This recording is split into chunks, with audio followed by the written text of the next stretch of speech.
سر السلام علیکم. وعلیکم السلام. سر میں اہل سنت سے وابستگی ہے میری. میں شیخ عبد القادر شاہ جیلانی کا مرید بھی ہوں. ٹھیک ہے. جو آل نبی اولاد علی ہے. ٹھیک ہے سر. وہ میرا سوال یہ ہے کیونکہ حضور صلی اللہ علیہ وسلم کا جو فرمان ہے آسمان ٹوٹ سکتا ہے، زمین پھٹ سکتی ہے، غلط نہیں ہو سکتا، کیونکہ وہ آپ خود وہ بات نہیں کرتا کیونکہ جب تک وحی نازل نہیں ہوتی. ٹھیک ہے. حضور صلی اللہ علیہ وسلم جب ہجرت کا موقع تھا سر، آپ میں تو اہل سنت کا ہوں، اہل تشیع والے حضرات جو بھی ہیں وہ حضرت ہجرت والا جو موقع ہے وہ سارا کچھ کیوں نہیں بیان کرتے جو تاکہ آپ کے بھی جماعت کو پتہ چل جائے.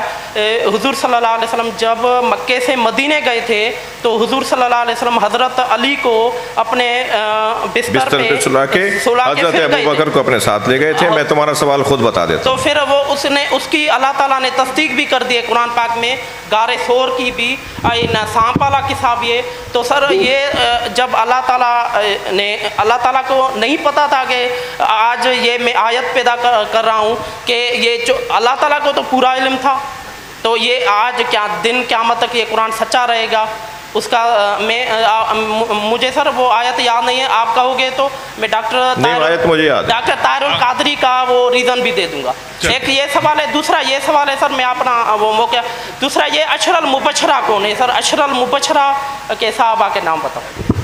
جی دیکھیں، ان کا جو پہلا سوال ہے نا، پہلے تو یہ کہ میں آپ پہ یہ واضح کروں کہ ہم یہاں تفسیر کے آیات کے بیان کے لیے بیٹھے ہیں. یہ جو مناظرے والی گفتگو ہے اس سے میں ہر ممکن ان مجلسوں میں، ورنہ اس کام میں بھی میں ید طولہ تو نہیں رکھتا، یہ نہیں کہتا، دعویٰ نہیں کرتا، مگر ناآشنا بھی نہیں ہوں، ناآشنا بھی نہیں، سبحان اللہ، غافل بھی نہیں ہوں اور لا علم بھی نہیں ہوں ان مفاہیم سے اور ان موضوعات سے. لیکن کیونکہ یہاں ہم نے طے کیا ہوا تھا کہ ہم قرآن کے مفاہیم کو بیان کریں گے، قرآن کی آیات میں جو پیغامات ہیں ان کو بیان کریں گے، اور یہی سبب بنے گا کہ ہمارے سنی بھائی بھی، شیعہ بھی، جو دروازہ جو تشریف لانا چاہے وہ آئے اور سنیں. اور ایسا ہو بھی رہا ہے، جیسے خود دلیل ہے آپ کا یہاں آنا اور آپ کا بولنا کہ آپ قرآن کی تفسیر سننے آ رہے تھے. اہل سنت عالم بھی کل تشریف لائے، اس سے پہلے بھی علماء تشریف لاتے رہے. تو پہلے تو یہ میں آپ سے عرض کروں، لہٰذا میرا موڈ نہیں ہے اس موضوع پہ بات کرنے کا، مگر آپ کا احترام ہے، آپ نے کیونکہ سوال کیا ہے تو میں اس کے دونوں کے جواب دیتا ہوں. عشر مبشرہ لف و نشر غیر مرتب جواب دیتا ہوں، یعنی دوسرے سوال کا پہلے جواب دیتا ہوں. عشر مبشرہ کے حوالے سے خود علماء اہل سنت میں اختلاف ہے کہ یہ روایت صحیح بھی ہے یا نہیں ہے.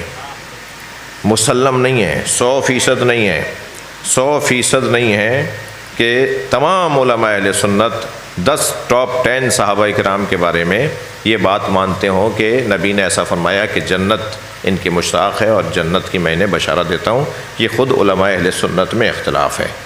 اب میں آپ کو ایک اشارہ دے رہا ہوں، آپ سرچ کیجئے گا جا کے کہ علماء اہل سنت کا کیا اس پہ کوئی اختلاف ہے. آپ کو ایک نہیں 10 کلپ مل جائیں گے اور 10 کتابیں مل جائیں گی جس میں سب نہیں مانتے کہ یہ حدیث صحیح ہے.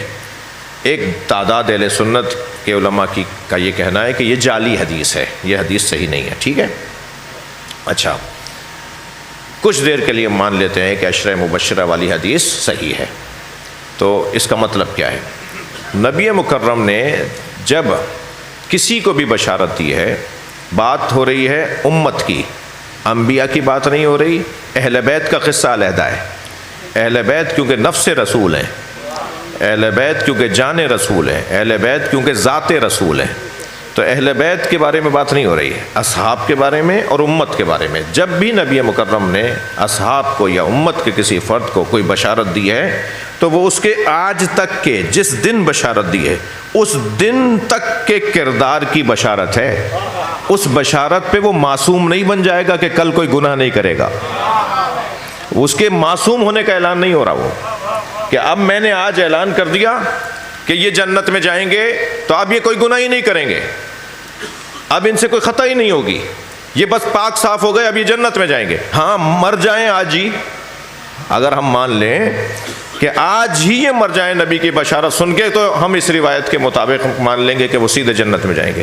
مگر اس روایت کے مطابق پھر مانیں کہ پھر 10 لوگ معصوم بن گئے تھے. نبی نے انہیں 10 لوگوں کی عصمت کا اعلان کیا ہے کہ میں نے کیونکہ جنت کی بشارت دے دی ہے، اب ان سے کوئی گناہ سرزد نہیں ہوگا، میں ان کے معصوم. یہ نہیں مانتے علماء اہل سنت، یہ کوئی نہیں بولتا اس بات کو کہ وہ 10 لوگ معصوم تھے، ان سے کوئی غلطی نہیں ہوئی ہے. اگر آپ کہتے ہیں کہ ہاں انہیں معصوم ہونے کا، تو وہ تو خود مولا علی علیہ السلام کی خلافت کے موقع پہ فرماتے ہیں. ان میں سے بعض افراد یہ کہتے ہوئے نظر آتے ہیں کہ کاش میں نے یہ 3 کام نہ کیے ہوتے. ان 3 کاموں میں سے ایک کام یہ کہ کاش میں فاطمہ زہرا کے گھر میں داخل نہ ہوا ہوتا، کاش میں نے فلاں کے قتل کی گواہی کو قبول نہ کیا ہوتا. تو وہ تو بعد میں کہہ رہے ہیں ہم سے غلطیاں ہوئی ہیں.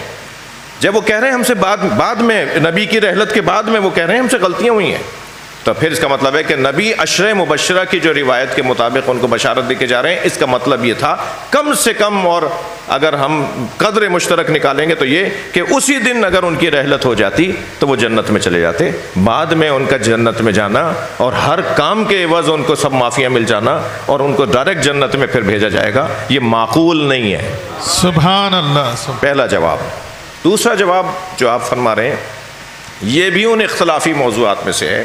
میرے اپنے پاس، میرے عزیز، میرے قادری بھائی، میرے اپنے پاس 2 اہل سنت کے علماء کی کتابیں ہیں جن میں یہ بحث ہے کہ وہ حضرت ابوبکر نہیں تھے جو غار میں نبی کے ساتھ گئے تھے، کیونکہ آیت میں نام نہیں ہے حضرت کا. آیت میں تو یہ ہے کہ نبی کا ایک صاحب نبی کے ساتھ تھا. صاحب صحابی کو کہتے ہیں نا، صحابی کو صاحب کہتے ہیں، صاحب کو صحابی کہتے ہیں. صاحب صحابی کے لفظ کے ساتھ جڑا ہوا ہے، صحبت سے صحابی ہے نا جی. مصاحب بھی کہا جاتا ہے، صحابی بھی کہا جاتا ہے. تو یہ جو مصاحب تھے، یہ مصاحب کون تھا، یہ صحابی کون تھا، یہ صاحب کون تھا جو ساتھ تھا، یہ نہیں تھے. خود علماء اہل سنت کے اندر اختلاف ہے کہ وہ حضرت ابوبکر تھے یا نہیں تھے. میں بحث و مباحثے ہیں. یہ ثابت ہو جائے تو بھی اس کے اندر خاص فضیلت ظاہر نہیں ہو رہی، ساتھ ہونے سے کوئی خاص فضیلت ظاہر نہیں ہو رہی، ٹھیک ہے.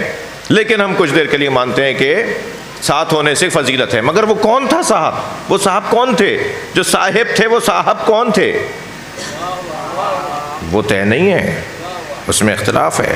خود علماء اہل سنت میں اختلاف ہے. ہمارے ہاں بھی روایات موجود ہیں کہ وہ حضرت نہیں تھے جن کو آپ مراد لے رہے ہیں. تحقیقی موضوع ہے، کوئی بے ادبی، بے احترامی، کوئی فساد، کوئی جھگڑا، کوئی توہین کا ہمارا موڈ نہیں ہے، ہم پسند بھی نہیں کرتے اس بات کو، لیکن تحقیق کا موضوع ہے. میں نے آپ کو اشارے دیے، تحقیق کیجئے، دوبارہ کبھی ملاقات ہوگی تو ہم سمجھیں گے ایک دوسرے سے انشاءاللہ. محمد و آل محمد صلوات. پسند بھی نہیں کرتے اس بات کو، لیکن تحقیق کا موضوع ہے. میں نے آپ کو اشارے دیے، تحقیق کیجئے، دوبارہ کبھی ملاقات ہوگی تو ہم سمجھیں گے ایک دوسرے سے انشاءاللہ. محمد و آل محمد صلوات. پسند بھی نہیں کرتے اس بات کو، لیکن تحقیق کا موضوع ہے. میں نے آپ کو اشارے دیے، تحقیق کیجئے، دوبارہ کبھی ملاقات ہوگی تو ہم سمجھیں گے ایک دوسرے سے انشاءاللہ. محمد و آل محمد صلوات.